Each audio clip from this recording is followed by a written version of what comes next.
Hospitals are places we associate with hope. The faint hum of machines, the soft shuffle of shoes against tiled floors, the quiet assurance that no matter how bad things get, someone is watching over us, someone trained to keep us alive. Every day, millions of people place their lives in the hands of nurses. They are the steady hearts of the healthcare system, comforting, patient, and trusted beyond question. They see us at our weakest, care for us when we cannot care for ourselves, and often stand beside us at the very edge of life.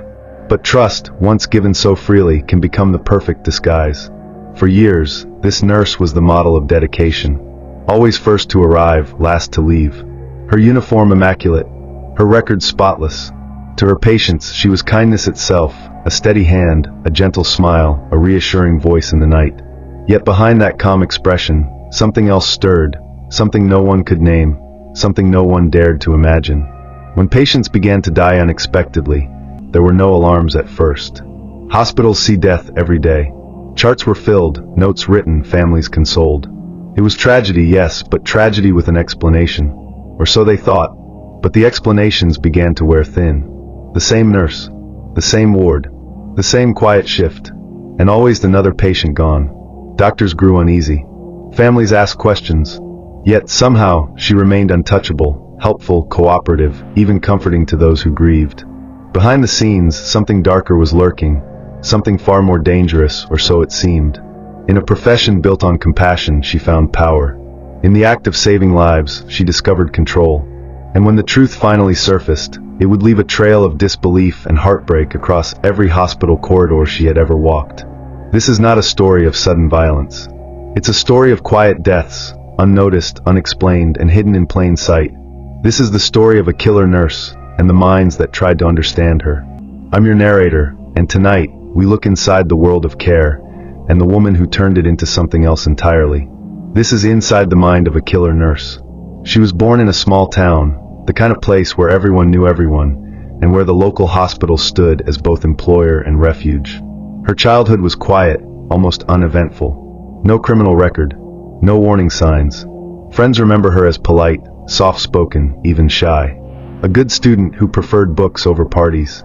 A girl who always seemed to want to help.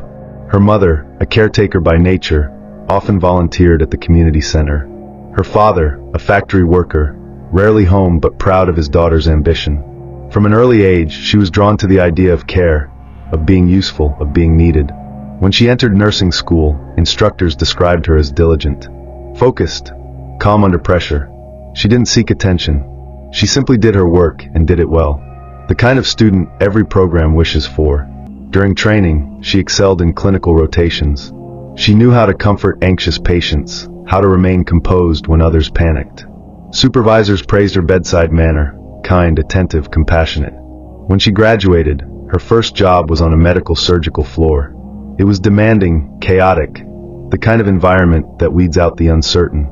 But she adapted easily. Long shifts didn't bother her. Difficult patients didn't faze her. Colleagues would later recall her as reliable, the nurse you wanted on your team during a crisis. She kept her charts in order, stayed calm when others lost focus, and volunteered for extra shifts when the ward was short-staffed.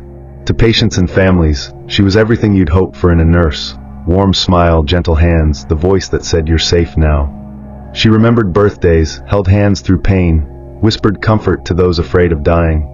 To grieving families, she became more than a nurse. She became a symbol of kindness. And in that role, she found something powerful. Trust. It began as a gift, but quickly became something else, a key. A way into the most private, most fragile corners of human life. Her patients were often elderly, terminally ill, or sedated, people unable to question, unable to resist. Their lives rested in her hands. She was given access to medications few others touched, vials of morphine, insulin, and other powerful drugs meant only for emergencies. She handled them without hesitation, with the quiet confidence of someone who'd done it 1,000 times before. And because she was so trusted, no one looked over her shoulder. On the surface, everything about her life appeared steady. She had a small apartment, a modest car, and a circle of friends from work. No gossip, no controversy, no reason to suspect anything unusual. To her co-workers, she was a mystery in the most ordinary way. Private but polite, helpful but detached. One colleague would later say, She was quiet, efficient, someone you'd never suspect. Another recalled, if she said something, you believed her. She was that kind of nurse. The truth was, she had mastered the art of appearing normal. In a place built on trust and compassion, she was invisible, the perfect nurse. But in time, that invisibility would become her greatest weapon. She had access to everything she needed, the patients, the drugs, the perfect cover, and soon the deaths would begin. It started quietly. No headlines, no alarms, just another patient gone too soon. In hospitals, death isn't unexpected. It's part of the rhythm of life there, a steady, familiar presence. So when a patient didn't make it through the night, no one thought to question why. The nurse filled out her notes. The doctor signed the chart. The body was taken away, and the day continued. But then it happened again. Another patient, same ward, same nurse on duty. The cause, cardiac arrest. The notes were clean, the procedure followed. There was no reason to look deeper, at least not yet. Over the next few months, whispers began to circulate among the night staff. Some said the ward felt heavy. Others noticed that patients seemed to decline suddenly, often right after showing signs of improvement. One nurse would later say, you'd go home thinking a patient was stable. Then you'd come back and they were gone, always on her shift. No one wanted to believe it. In nursing, suspicion feels like betrayal. To question a colleague is to question the bond that keeps the ward together. So they looked for other explanations. Maybe the patients were just too weak. Maybe it was coincidence. But coincidences don't repeat themselves. In every case, there was one constant, her presence. The deaths began to follow a pattern. Sudden, unexplained cardiac arrests in patients who had shown no signs of distress. Many of them elderly, some recovering well. Their medication records, at first glance, seemed normal. But when reviewed closely, small inconsistencies appeared. Dosages slightly off. Timing irregular. Vials unaccounted for. In one instance, a syringe was found half empty, logged under another patient's name. In another, a drug reserved for emergency use had been signed out multiple times under her initials, even when no emergency was reported. Still, there was nothing concrete. Hospitals are complex systems, and errors happen. A missing vial doesn't prove intent. A mistimed dose can be explained away, and she knew that. During interviews with co-workers, she would express shock at each loss. She'd offer comfort to families, hold their hands, shed tears of sympathy. She attended funerals. She sent flowers. To everyone watching, she was grieving too. Behind the nurse's station, her face remained calm, focused, almost serene. She volunteered for even more shifts, often requesting the more difficult wards, the sicker patients. Supervisors took it as dedication. They praised her, promoted her, trusted her even more. And with that trust came freedom. She learned how to document precisely what the chart should say, every line written to perfection, every number just within reason. Her handwriting was neat, her notes always complete. Nothing stood out. But quietly the body count grew. Families began to notice patterns before the hospital did. One relative recalled, "We didn't understand how it happened. Mom was doing better. Then suddenly, they said her heart stopped." Another said, "She was the one who told us not to worry. She said she'd be watching her closely. We believed her." In a profession where trust is sacred, she had built a fortress around herself, made of kindness, diligence, and routine. But every fortress has cracks. A doctor, reviewing several recent cases, began to notice irregularities, identical medication histories, similar times of death, the same nurse signing off each report. He mentioned it quietly to a colleague. They agreed to keep an eye on her. For the first time, someone was watching back. Still, no one dared to confront her directly. No one wanted to accuse the nurse who had comforted so many, the one who stayed late and worked holidays. So the deaths continued. Week after week, room after room. Each patient entered her care trusting that they were safe. Each one left without a pulse. No one could prove anything. Not yet. But somewhere deep within the hospital's quiet corridors, suspicion was beginning to take shape. The perfect nurse had begun to leave a trail, faint but undeniable. And soon someone would follow it. Hospitals run on data, patient charts, medication logs, shift schedules. Every heartbeat, every breath, every dose is recorded. On paper, it all makes sense. But sometimes the truth hides in plain sight, disguised as ordinary routine. The first person to notice the pattern wasn't an investigator or a detective. It was a young clinical pharmacist named Daniel. He had been tasked with reviewing medication discrepancies after a routine audit showed the stock of a certain cardiac drug was unusually low. When he traced the records, he found one name appearing again and again, the same nurse across multiple shifts, often connected to sudden cardiac arrests. He didn't think it meant anything at first. It could have been coincidence, a clerical error, a misplaced log. Still, something felt off. He took his findings to the ward manager, who brushed it off. "She's one of our best," the manager said. "If anything, she's being targeted because she works the hardest." But Daniel couldn't let it go. He dug deeper. Over the next few weeks, he compared her medication logs with other nurses. The numbers didn't match. She was signing out significantly more high-risk drugs, morphine, digoxin, insulin, than anyone else. And yet, there were no documented emergencies to justify them. At the same time, other staff began to feel uneasy. A nurse recalled that she always seemed to be in the room right before a patient went into crisis.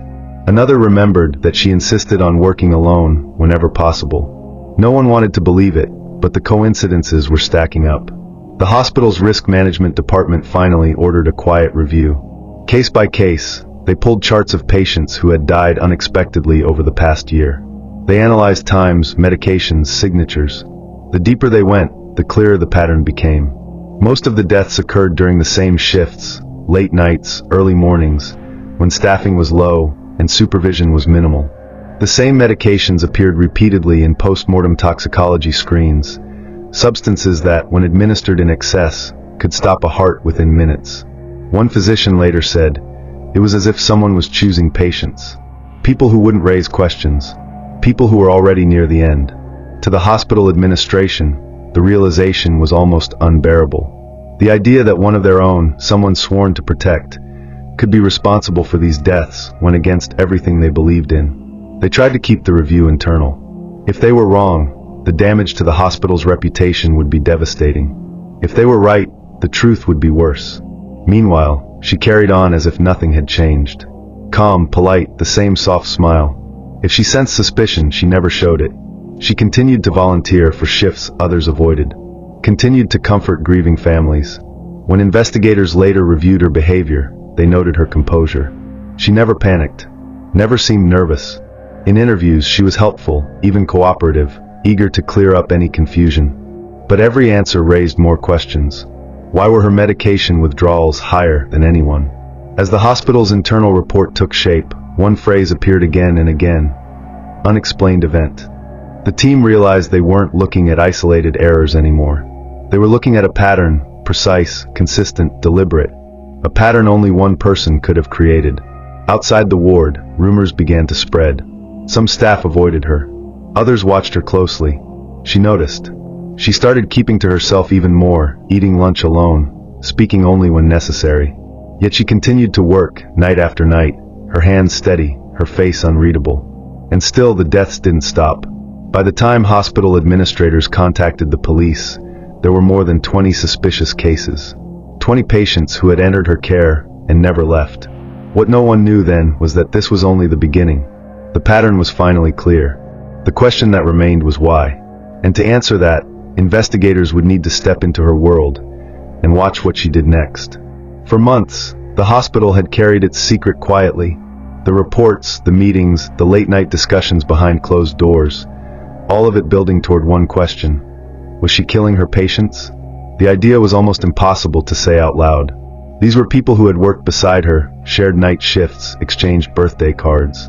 To accuse her was to admit that the safety net of care, the trust that defines medicine, had torn. But the evidence was no longer something they could ignore. A small team was assembled, senior administrators, the head of risk management, and a police liaison. Their task was to observe her work without alerting her. If she was innocent, nothing would happen. If she wasn't, they needed to see it for themselves. Security staff were told to monitor the medication room more closely. Drug inventory reports were pulled daily. Cameras near the supply cabinets were quietly repositioned. Every vial, every syringe was logged. At first, nothing unusual appeared. Her shifts ran smoothly. Patients were stable. Her paperwork, as always, flawless. Then came one quiet Tuesday night. She was assigned to a long-term patient, a man recovering slowly after surgery, expected to be discharged within the week. His vital signs were normal. He'd eaten dinner, joked with staff, even called his daughter. At 2:17 a.m., the monitor alarms went off. The patient was in cardiac arrest. She called for help immediately, started compressions, followed procedure step by step. The resuscitation team arrived within seconds. But it was too late. He was pronounced dead at 2:29. Later that morning, during the standard post-incident review, a pharmacist noticed something. The patient's medication record listed a dose of digoxin, a heart drug, that hadn't been prescribed. It was logged under her name. When questioned, she explained calmly that it must have been a clerical error. She said she'd been treating another patient with the same drug and must have written the wrong number. She apologized for the mix-up.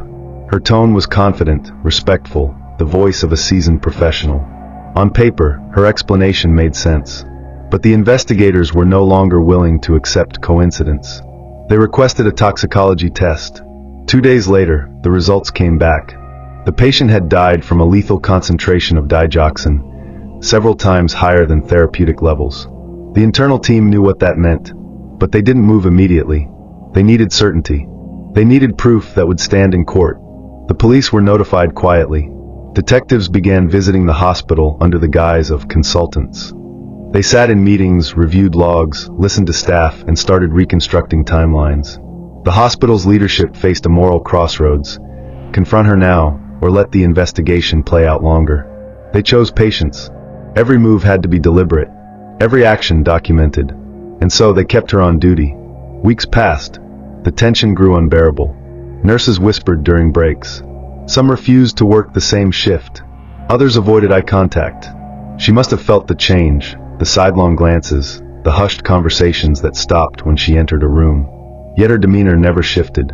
She continued her rounds, calm and polite, as if nothing around her had changed. One evening, she asked a fellow nurse, "Do you think people are acting strange lately?" The colleague shrugged it off. "Maybe everyone's just tired." But tired wasn't the word. The ward was frightened. Then, just as investigators were preparing their next move, another patient died. This time, the hospital was ready. Cameras in the medication room captured her entering alone, moments before the fatal event. The log showed she signed out a vial of insulin, though the patient had no diabetes and no order for insulin therapy.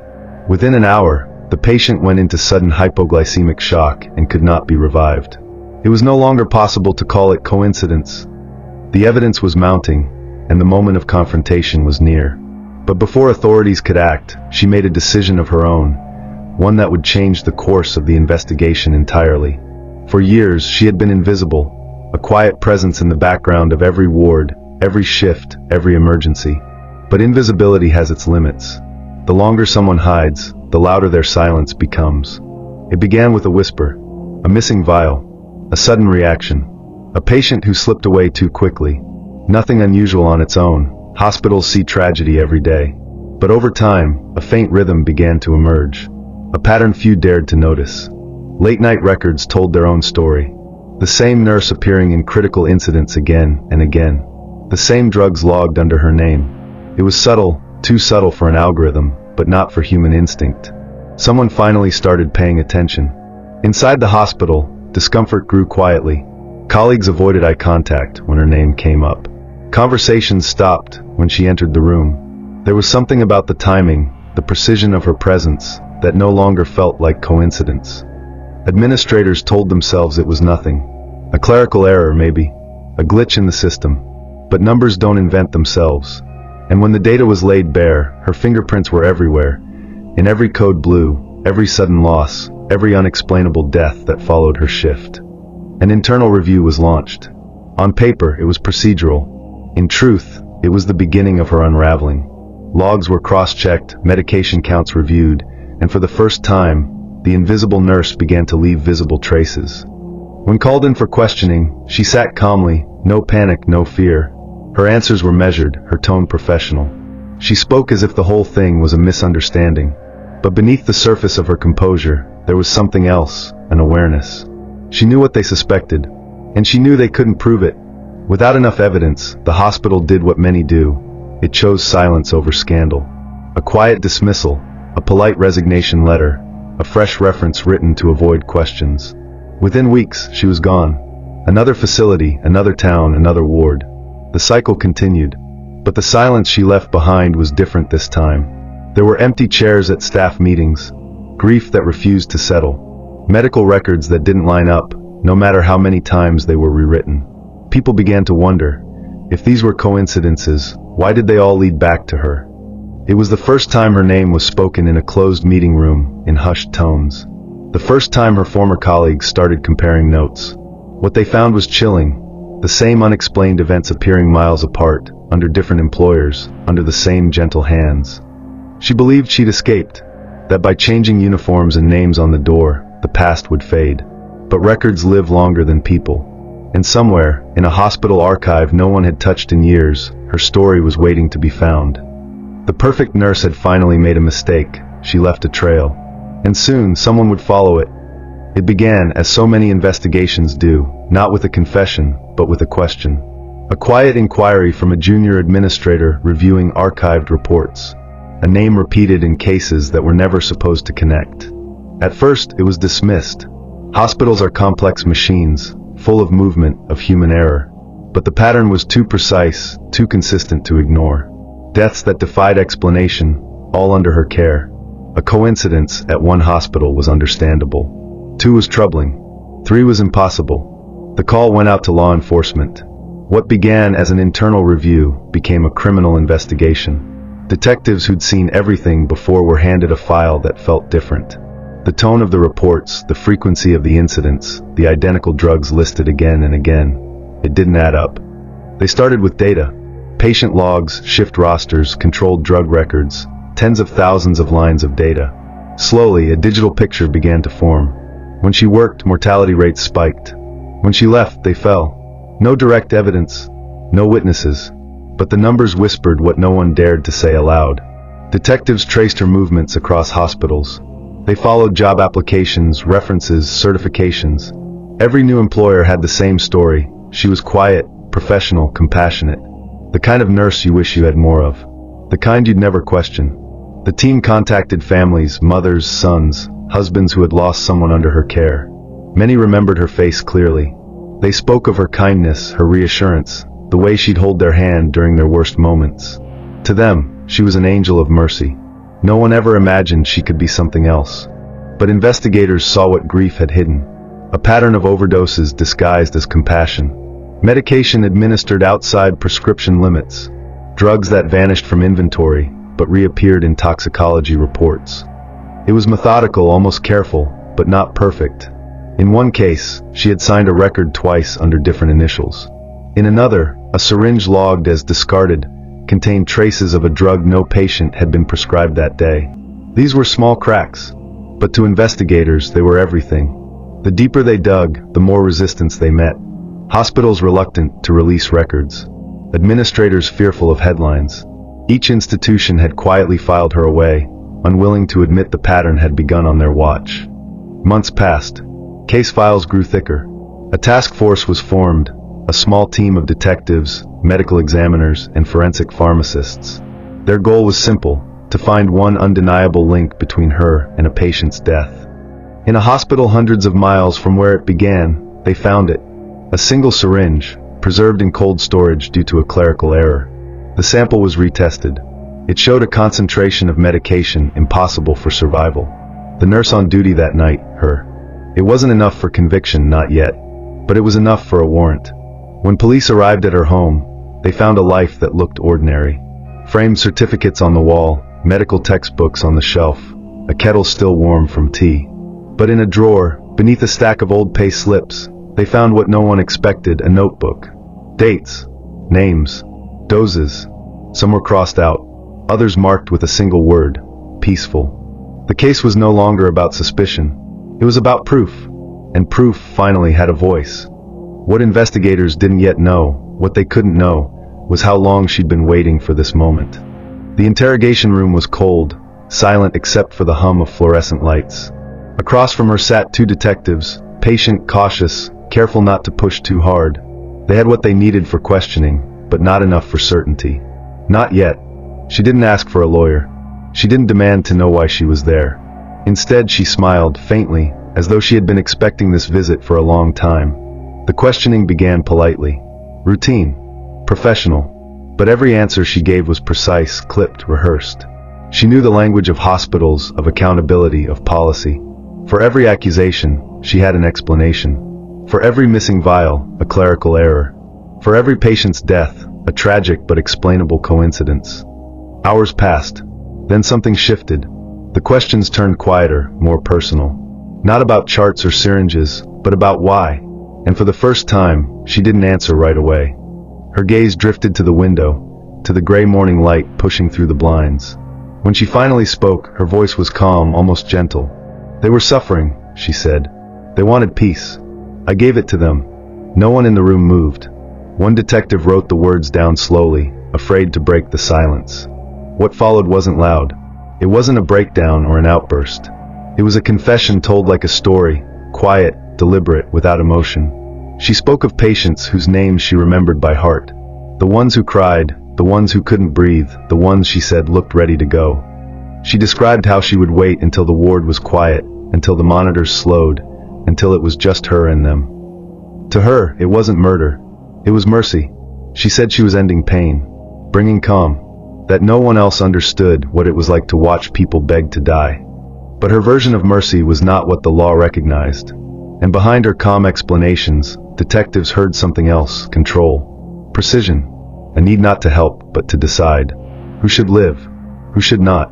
When the confession ended, the room stayed silent for a long time. One detective finally asked if she ever regretted it. She tilted her head slightly, as if she didn't understand the question, then answered with unsettling honesty. "No, they were ready. I just helped them get there." The statement was recorded, signed, and sealed. For the first time, the invisible nurse had spoken in her own words. Not about compassion, not about medicine, but about power. When she left the room, she didn't look back. No tears, no plea for forgiveness, just the same steady calm that had made her invisible for so long. Outside, rain began to fall. The detectives watched through the window as she was led into the police car, her white uniform replaced by gray. The case that had haunted hospitals for years finally had a face and a voice. But even as the door closed, one question lingered: how many names in that notebook were still unknown? News of her arrest spread quietly at first. A brief headline. A photograph of a woman in handcuffs, her face calm, almost detached. For many, she was still the nurse who once brought them comfort. For others, she was a stranger they had worked beside, shared coffee with, trusted without question. Then the details emerged: the pattern, the confession, the notebook. The country watched as the image of a caregiver transformed into something no one wanted to believe existed. Her trial began months later. The courtroom was silent each morning as she entered, not defiant, not apologetic, simply present. Families filled the benches, clutching photographs of loved ones who had entered hospitals for help and never returned. The prosecution read their names one by one. Each name was followed by a date, a dosage, a cause. Through it all, she rarely looked up. When asked why she did it, she gave the same answer she'd given the detectives. They were in pain. I helped them. The defense argued compassion. The prosecution argued control. The jury saw something in between, a woman who believed she had the right to decide when life should end. When the verdict was read, she didn't flinch. Guilty on all counts. Multiple life sentences. No possibility of parole. The judge's words echoed across the room. You were meant to protect life, not decide its worth. Outside the courthouse, cameras flashed, but no celebration followed. There was no closure, only quiet disbelief. Hospitals reviewed policies, rewrote protocols, built systems to flag irregularities that had once gone unnoticed. But the question remained: how had it gone on for so long? In the months that followed, her story became a case study in trust, how the very system built to heal could hide harm behind its walls. Administrators resigned. Procedures changed. Families demanded accountability. Yet no reform could erase the truth. She had operated in plain sight, protected by the assumption of goodness. In prison, she was quiet, routine, predictable. Staff said she spent hours in the library, reading medical journals, underlining sentences without reason. She never spoke of her crimes again. Not to reporters. Not to inmates. Not even to herself. Her name faded from the headlines, replaced by newer stories, newer tragedies. But for those who lost someone under her care, time did not move forward so easily. They still remembered her touch, her soft tone, her promise that everything would be all right. And that, perhaps, is what makes her story so unsettling. Not the deaths, not even the deception, but the idea that someone could look like kindness and still be capable of such quiet devastation. In the end, she was not caught by chance, nor by brilliance, but by persistence, by people who refused to let whispers fade into silence. Her story reminds us of a truth too uncomfortable to ignore. Sometimes, the most dangerous people are not those we fear, but those we trust the most. This was the story of the nurse who was supposed to save lives, and instead decided when they should end.